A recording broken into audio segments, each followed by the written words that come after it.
नई कारें ले जाने वाली भारी कंटेनर को लगी भयानक आग। कामारेड्डी हैदराबाद हाईवे पर हादसा। रियासत तेलंगाना के मेदक डिस्ट्रिक्ट में एक कंटेनर में अचानक आग शदीद भड़क उठी। ये वाक़या तूप्रान के करीब कौमी शहरा नेशनल हाईवे 44 पर पेश आया।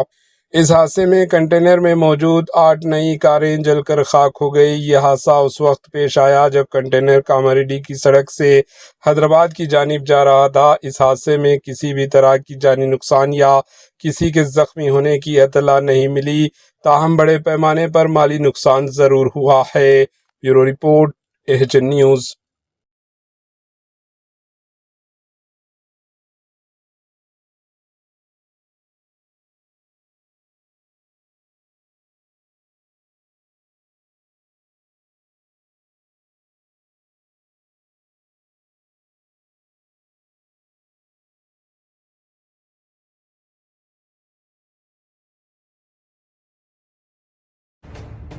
एचएन न्यूज़ के यूट्यूब चैनल को सब्सक्राइब करें और बेल आइकन को दबाना ना भूलें ताकि आपको हर नई आने वाली वीडियो का नोटिफिकेशन बर वक्त मिल सके।